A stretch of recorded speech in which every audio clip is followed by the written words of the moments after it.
from LegalRideshare. I'm joined by the co-founder and lead attorney and star of today's show, Bryant Greening. Bryant, happy Friday. Happy Friday, Jared. I feel the bright lights on me today. It's They really are. This is really all about you and LegalRideshare. We do this every once in a while, and I think it's important that we, just sort of encapsulate, personal injury and rideshare accidents and injuries and what LegalRideshare does. We do a lot of news segments. We bring a lot of people on, but I think it's been quite a while since we've done this. And I thought it would be, pretty useful for drivers. yeah, it's nice to get in front of the drivers and really explain who we are, what we do, my background. I'm excited. It's good to get the info out there. It is. So we're gonna jump right into this. It's basically a game of 20 questions here, but so let's start right from the beginning. Because I'm actually genuinely curious. How did you start your career? Like how did it come about? Yeah, so let me take you way back. So when I went to college, I was a journalism major. I worked in newspapers for a while, and I loved the investigation. I loved getting a story and talking to people and putting the facts together. And eventually, I decided, hey, this is a career that actually could translate pretty well into law. So I went to law school, used a lot of those same skills. And ever since I graduated law school, I've been practicing in the personal injury area. Generally speaking, what does that mean? I help people who have been injured in accidents. At the beginning of my career, I did everything from car accidents, slips and falls, dog bites, construction accidents, you name it. I could take on that case and help that injured person collect. Um, as my career progressed, I really started to focus more on the rideshare related aspects, which I know we're going to get into. But it's been a very smooth transition from, the investigative journalist using those same skills and eventually finding my way into the law. I was actually going to ask that. So it actually benefited you to use some of those same researching skills, and in an interesting way now too, because we're doing podcasts and because things are so content heavy. It obviously plays a major role and a big benefit for us at Legal Rideshare because you're able to understand about pitching the media and know important stories and also dig into, like you said, data and investigate what's happening. So it's a win-win really how that worked out. Yeah, no, it's all similar skill sets. At the end of the day, you're gathering facts, you're putting together the story of what happened, and you're trying to get to the bottom of the situation and get the truth out there. So, being a journalist, being a lawyer are very similar. Awesome. Yeah. And it's a good transition into, obviously we're here at Legal Rideshare. I know the story, but for those who don't, how did Legal Rideshare start? How did it come to be? Yeah, well, I was doing that general personal injury law that I was telling you about, and I started noticing all these pink mustaches on the fronts of cars in Chicago, and I'm thinking, what is this? And that was the early marketing for Lyft. That was how Lyft identified themselves, and I'm thinking, okay, well, there's this new space here. And shortly thereafter, I start getting more calls from people saying, hey, I'm a Lyft driver, I'm a rideshare driver, I've been involved in an accident. Nobody knows how to help me. It's a brand new space. And I really started to learn at that time what rideshare was, what its potential was, how people were being affected by the industry, whether it was workers, whether it was passengers in the cars, how the insurance structures were working. And as I was getting more of those phone calls, I thought, man, there's an open space here where people are needing information and just can't find it anywhere. There were not really blogs out there about it at the time. There just weren't resources. So I actually started a Twitter handle, Legal Rideshare, and started taking questions from people, and people were finding me that way. And within a pretty short period of time of creating that Legal Rideshare Twitter handle, we had a brick and mortar shop where we were practicing law as a go-to source of rideshare law because I'd taken the time to learn it when nobody else really had yet. Right, and that really transitioned into I think still one of the greatest things that Legal Rideshare offers, and you specifically, is that because you learned it, you were one of the first really that was in the community, and so you understood the community. You even drove Uber for a short time, if I'm not mistaken. So you really did understand, hey, there's an issue here, and got involved. And then even today, a lot of times when we have guests on, you'll notice that they often, um, you know, talk about you in a pretty high light of being there since the beginning and supporting, which I think is just an amazing thing. There's someone blasting music down the street, but which I just think is such a really cool thing. And that being said, how does I think we deal with this all the time, and especially you as the attorney. But for those who don't know and sometimes get confused, what specifically, how does legal rideshare help drivers? What is the thing that makes us, our core focus? I think we need to get that across. So Legal Rideshare focuses on accidents and injuries. We help drivers who have been in car accidents, who need help with their insurance claims, whether it's for medical bills, lost wages, pain and suffering, anything that relates to being physically injured in a car accident. Our focus is drivers. We also help passengers. If you've been injured in a rideshare related event, even as like a pedestrian crossing the road, if an Uber car hits you, like anything that relates to the rideshare space where there's a bodily injury that requires medical treatment, that's where we step in and can demand compensation. We can put money in your pocket to pay for things in losses, such as, like I said, medical bills, pain and suffering, all that. So we really focus on trying to make people whole after they've suffered losses due to a crash. Yeah, and I think it's important for you to clarify too. I think I get asked this question a lot. How can legal rideshare help both drivers and passengers? Aren't you suing the driver? How does that work? So can you Yeah, explain that process? sure. No, what we do is we make insurance claims. So in any accident, there is a layer of insurance that covers that event, whether it's provided through the rideshare company, whether it's provided through the at-fault driver. That's part of what we're investigating. We're figuring out which policy to go after. But no, we can represent people on both sides, whether it's the driver, whether it's the passenger, whoever's been injured, particularly if you're not at fault for the injury. If you're driving your Uber car down the street and somebody rear ends you, and both you and your passenger are hurt, well, we actually could equally represent the driver or the passenger because neither of those people caused their injuries and both suffered losses. So at the end of the day, we're fighting the insurance companies to get the money that you're entitled to. Got it. Okay, so walk me through a typical, situation, a process. So let's say I call legal rideshare. I'm an injured driver. I tell you I'm injured. What happens next? Yeah, I'll give you an example. I spoke with a Lyft driver today who was just involved in a crash last night. So she calls our office and she says, I was rear-ended. I have injuries. I don't know what to do. My car is in complete, disrepair. My body requires medical treatment. Lyft is telling me that I can't drive anymore because I've been in this accident. So right now we're looking at this and we're saying, okay, well, there's bodily injury, check, we can help there. And there's wage loss related to the bodily injury, check, we can help navigate and help this driver. So we sign up the driver. We immediately reach out to the insurance companies to put them on notice that this claim exists. In this particular case, the driver did not know where to get medical treatment, had no idea which medical offices might accept them. They didn't have health insurance, so they were uncertain as to how to navigate that. So we helped that driver get in touch with a medical office who would be able to see them and bill the medical treatment through the auto claim. And what that case will look like going forward is the driver will continue to get all the treatment that they need until they're better.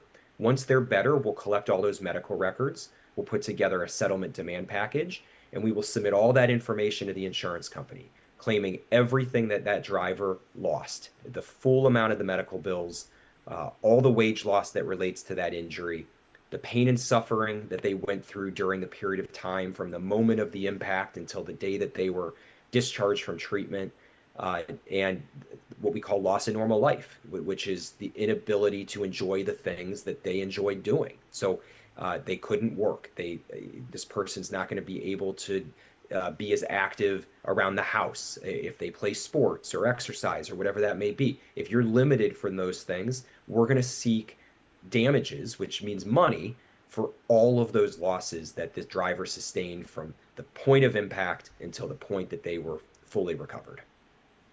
So, and I know this is case by case, and it changes.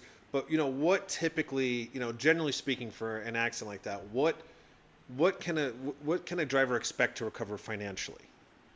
Well, the first thing is the medical bills. So you do not want to be in debt based on the treatment that you had to receive at no fault of your own. Somebody else causes an accident, and all of a sudden you're going to the hospital, you're in physical therapy, you need pain management, God forbid you need a surgery.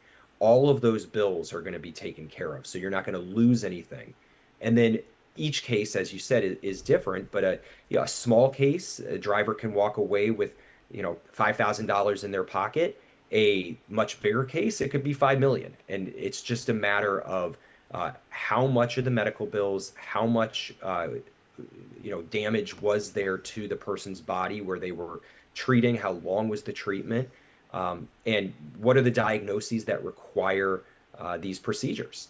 So it can be any range, but we're always working to accomplish two goals, which is one, make sure the driver doesn't walk away with a debt that they shouldn't incur, and two, make sure that their pockets are actually putting money in them because they have suffered losses that the law requires they be compensated for. And that actually it brings up a good question here, and I hear this a lot with drivers. If an accident happens, say Lyft or Uber, and then Uber calls, and then they settle. I mean, how financially devastating is that if they just don't even get a lawyer, they don't contact us, and they just take the claim? It's the worst decision that you can make. So accepting a settlement too early is detrimental on several levels. First of all, if the accident just happened, you have no idea how bad the injuries actually are. A lot of times people feel fine right after an accident. A couple days later is when they start feeling the pain. If you've accepted a lowball settlement offer before you've even gone for your initial treatment, like you're getting pennies. You're not getting anything. And then you've got all this extra treatment that you need to pay for when you've already settled your case. You can't reopen it. You're not going to get two settlements. Once you settle, you're done. The other thing is insurance companies are always looking to settle with people before they hire lawyers because people who don't talk the talk, who don't see these claims every day, don't know exactly what to say to the insurance company, how to claim the maximum benefit, and oftentimes aren't even entirely sure what damages they're available to seek. So an insurance company might say, oh, I see you went to a primary care doctor and that visit cost $300. You know what? Here's $500 to cover that visit and anything else that might happen in the future. If you accept that claim or if you accept that settlement, you are making that adjuster's day. What is a much smarter move is, no, you know what? I appreciate you reaching out, but I'm going to hire a lawyer to make sure that I get everything I'm entitled to. And if my injuries or symptoms progress, that lawyer is going to protect me from making a bad decision about settling the claim too soon. Got it. And I want to dig in a little bit further about this too with the claims process. Now, I know in most states, and it changes, of course, this varies. Typically, you have between a year and 2 years to file a claim. But truly, how long do drivers really have to file a claim? Well, the statute of limitations varies state by state, but I can tell you that claims do not get better with age. So even if you have 2 years to file a lawsuit, you don't want to wait that long. You want to bring on a lawyer right away to ensure that evidence is being collected, to ensure that you're taking the necessary steps to not fall into any traps that can really hurt your case.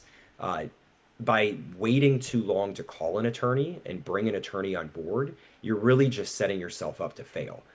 If I get a call from you, uh, you know, a year and a half after the occurrence, chances are I'm going to be telling you that I wish I could help, but there's just been too much time that's passed, too many opportunities to strengthen the case that have passed, and you've really put yourself in a hole.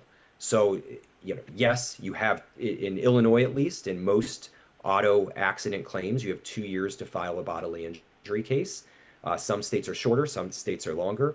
but there's really no reason that you should be waiting longer than a week to be getting in touch with an attorney and making sure that all of those T's are crossed, all of those I's are dotted, so that your claim is as strong as it can possibly be if and when it actually does need to be filed with the court. Got it. And it's a nice transition too to my next question here, because we take a lot of calls and emails from drivers, and again, it's case by case. But I would love to know, like, what are some common reasons that both claims would get denied, or we can't assist with the case, or even other attorneys couldn't assist? What are some common reasons that would happen? Well, often reasons that claims get denied are one, the insurance company claims that you are at fault for the accident. Sometimes that's cut and dry. Sometimes look, everything, people make mistakes. Maybe you were looking down at your phone and you rear-ended somebody.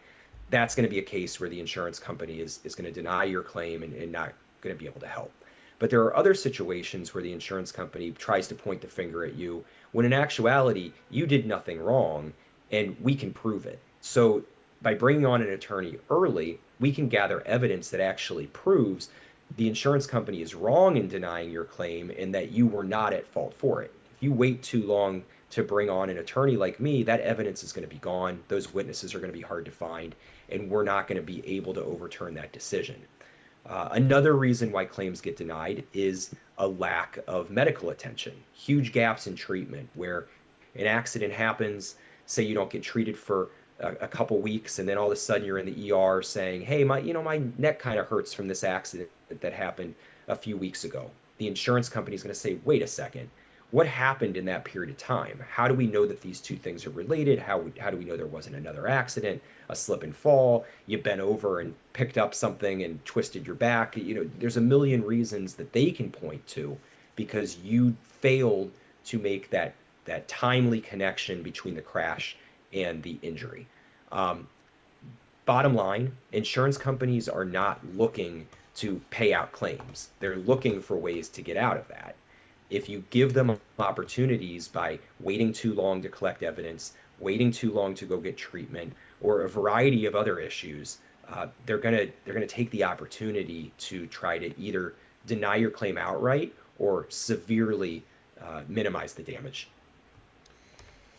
Right, and I think the good news is I think a lot of drivers do understand that. The insurance companies are really not on their side. I think one of the things that we've discovered, at least I personally have in taking a lot of these calls and emails, is, as you pointed out earlier, drivers just don't know what to do, and especially after an accident, you're frazzled. A lot just happened. It's mentally exhausting, physically painful. And so when Lyft or someone calls and they go, "Hey, just sign this line here and you're done with it," I think that's why drivers do that. And also, like you said, if things take too long. But it's important to showcase that because it's so easy for lawyers to put a TV ad and say, we'll take any case, and we always win. It's a gazillion dollars. But that's not necessarily true. Obviously, as you're pointing out. And I think if there's one piece of advice for drivers that you could give, what would that be? So that they're in a better situation if this ever happens. Yeah, it's a very simple piece of advice. Just call us. Just call LegalRideshare, get the free consultation. It truly costs you nothing to contact us, and at the very least have a conversation about what happened, about what you're entitled to, about the steps that you can take to protect your interests and maximize your claim. If at the end of the day you decide, look, this is something that I don't want to pursue, I'd rather sign that dotted line and be done with it, well, at least you're going into that conversation and making that decision armed with knowledge.